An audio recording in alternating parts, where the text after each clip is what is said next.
ये क्या मतलब जिस तरह की परिस्थिति है बांग्लादेश में, जनरल खुद किस तरह की बातें कह रहे हैं, क्या पाकिस्तान की राह पर है इस वक्त बांग्लादेश? पाकिस्तान क्या है ये हम सबको बहुत अच्छे से पता है। एक आतंकी मुल्क उसको हम कहते हैं, ऐसी छवि है उसकी रेस्ट ऑफ द वर्ल्ड में। क्या बांग्लादेश भी अब उसी की राह पर चला है? पाकिस्तान से दोस्ती करके अब बांग्लादेश उसके साथ साथ हो रही है क्या आतंक पर? तो रोहित जी, आपका धन्यवाद। सर। और बाकी जो पैनलिस्ट हैं उनके कमेंट्स का भी धन्यवाद। तो मैं ये कहना चाहूंगा कि जो बांग्लादेश है उसके सामने एक बहुत बड़ी चुनौती है इस समय पे। हम्म। क्या वो पाकिस्तान नंबर 2 बनना चाहता है? हम्म। क्या वो रिवर्ट करना चाहता है जो पहले था ईस्ट पाकिस्तान के शेप में? क्या वो अपना फ्यूचर अलग से हटके बनाना नहीं चाहता है? तो ये जो स्टूडेंट्स हैं वहां पर, अगर वो थोड़ी देर बैठ के विचार करें इस पे कि उनका फ्यूचर कैसे रहेगा, क्योंकि जो बांग्लादेश भूमि है, जो वो एक भूमि है जहाँ पर बहुत ज्यादा इंटेलेक्चुअल टैलेंट है, कैपेसिटी है, जहाँ कल्चर है। और अगर वो उस पे थोड़ा सा और वापस जा सकें, अभी जा हम्म। सकेंगे कि नहीं ये बहुत ही मुश्किल होते जा रहा है। हम्म। हम्म। क्योंकि जिस हिसाब से वहां पर आतंकवाद ने जोर पकड़ लिया है और रूट्स ग्रो कर लिए हैं वहां पर, और जिस हिसाब से वो आगे बढ़ के पाकिस्तान के साथ मिलके दोस्ती कर रहे हैं, और उनके जो इंटरेस्ट हैं खुद के, उनका जो फ्यूचर है, वो अगर ये नहीं देख सकते तो ये बहुत संगीन मामला है उनके लिए कि वो एकदम अपने फ्यूचर को डिस्ट्रॉय करने के पथ पर हैं इस समय पे। बिल्कुल। उसको कैसे वो सेव कर सकते हैं, वो उनको जरूरी आपस में पहले सोच विचार करके देखना है। क्योंकि आर्मी जो चीफ है वकरुज्जमान, उन्होंने तो कह दिया है कि खतरा है अभी बहुत और हम्म। अटैक होने वाला है। तो वो तो एक चीज हुई, बट मैं सोच रहा हूँ लॉन्ग टर्म में अगर तो उनको जाना अच्छे डायरेक्शन में, यूएई के जैसे, या कोई और देश हैं जो मुसलमान जो प्रोग्रेसिव हैं, बहुत कम है बट हैं कुछ। हम्म। तो अगर उनके पथ पर चलना है तो उनको इस समय पे कुछ पॉसिबिलिटी है अपने फ्यूचर को कंट्रोल करने की, क्योंकि पहला वॉर ऑफ लिबरेशन हुआ था 1947 में, ये वहां पर दूसरा वॉर हुआ जब 1971 में। अब ये इंडिया के लिए भी बहुत बड़ी चुनौती है, because India is the biggest neighbour of Bangladesh. On three sides of Bangladesh we have borders with India. So for India to have a totally radicalised, कि एक एपिसेंटर बन जाए टेररिज्म का जैसे पाकिस्तान बना हुआ है, ये बहुत बड़ा खतरा है इंडिया के लिए। तो इंडिया के लिए भी बहुत इस समय पे कड़े कदम लेना बहुत जरूरी है before the situation goes out of hand. क्योंकि इसमें बहुत सारे पावर्स वेस्टेड हैं। एक तो चाइना भी है, जो जनरल साहब ने भी जिक्र किया, उनको बहुत ज्यादा इंटरेस्ट है कि उसको अपनी तरफ एकदम खींच ले और उसको अपना अलाई बना दे और इंडिया के खिलाफ खड़ा कर दे। एक तरफ पाकिस्तान है जो उसको दूसरा पाकिस्तान बनाना चाहता है, और बाकी सारे टेररिस्ट आउटफिट्स ही हैं जो उसके ऊपर बहुत ज्यादा इस समय पे प्रभाव फैला रहे हैं। तो और अमेरिका भी है जिसको बहुत ज्यादा इंटरेस्ट है, अराकान आर्मी है, म्यांमार है।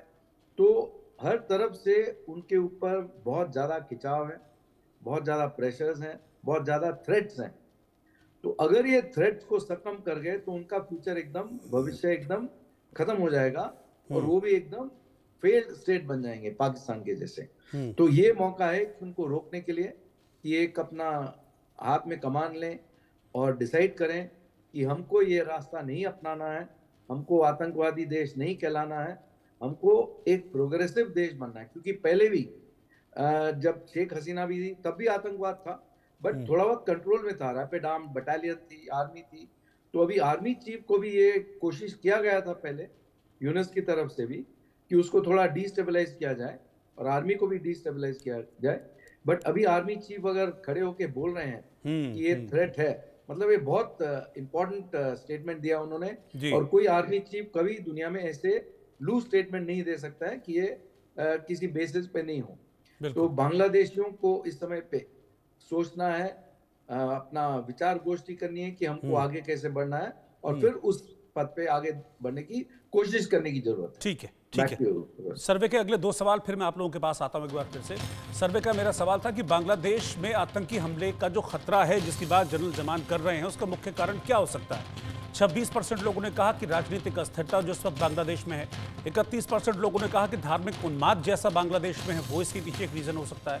41% 41% लोगों ने कहा कि विदेशी हस्तक्षेप, उनका इशारा पाकिस्तान की तरफ था। 2% लोगों ने इस पर कोई भी रिएक्शन नहीं दिया। सर्वे का आखिरी सवाल कि बांग्लादेश में आतंकवाद को बढ़ावा दे रहे कट्टरपंथियों के खिलाफ क्या एक्शन होना चाहिए।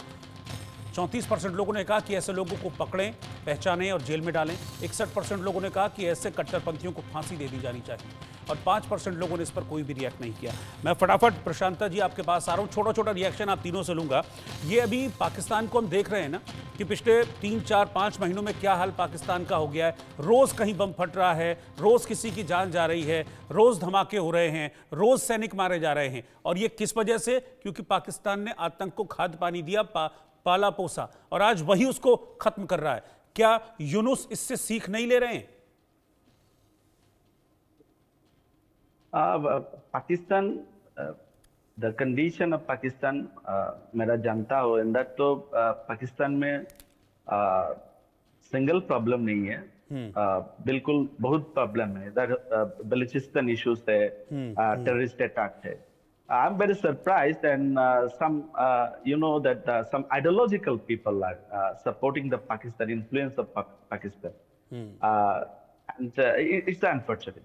अब रहता हो, बोलता हो, अंदर में मेरा भाई है पाकिस्तान में, आइडियोलॉजी सेम है। if जिन्होंने अटैक हुआ और आक्रमण होता हो, पाकिस्तान के हेल्प करिए। So it's a foolish and very gossip story. Nothing else. You know that Pakistan अंदर नहीं तो established country नहीं। The influence of China चलता है पाकिस्तान। So जिन्हें के बोलता है जब पाकिस्तान में हेल्प करने या from ideological people का, terrorist people का, ये तो fools का paradise का बसता हुआ, अंदर नहीं। ठीक है। जनरल सुधाकर जी आपके पास आ रहा हूं। पाकिस्तान हम देख रहे हैं कि अब खुद भस्मासुर बन गया है आतंकवाद जो है पाकिस्तान के लिए, लेकिन उसके बावजूद भी पाकिस्तान आतंकी घटनाओं में कमी करने को राजी नहीं है। ऐसी सिचुएशन अगर भारत के दूसरे पड़ोसी बांग्लादेश की भी हो जाएगी तो ये भारत के लिए कितना मेजर कंसर्न है? बहुत बहुत सीरियस कंसर्न रोहित। ये इसको पूरा डट के हमें सामने करना पड़ेगा और ये बहुत सीरियस मामला है। सिर्फ ये पाकिस्तान बांग्लादेश का इशू नहीं है। अगर आप बड़ी पिक्चर डॉट्स को ज्वाइन करेंगे, समय कम होने के नाते मैं ज़्यादा डायलेट नहीं करूंगा, लेकिन मोटा मोटा कहना चाहता हूँ, इस्लामिक फंडामेंटलिज्म या इस्लामिक रेडिकलाइजेशन या रेडिकलिज्म ये अभी पूरा विश्व में फैल रहा है।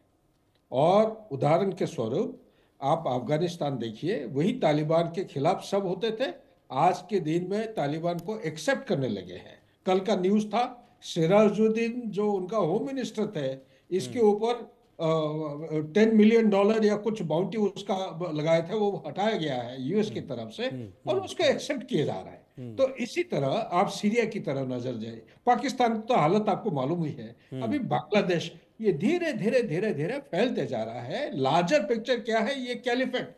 अगर आप 2014 की तरह ध्यान लेते हैं तो उस समय उन्होंने अनाउंस किया था ग्लोबल कैलिफेट। कौन? आईसिस खोरासान का एक प्रोक्लेमेशन था ये, लेकिन 2019 तक सक्सेसफुल हो नहीं पाए। तो आईएसआई और पाकिस्तान और आईसिस दोनों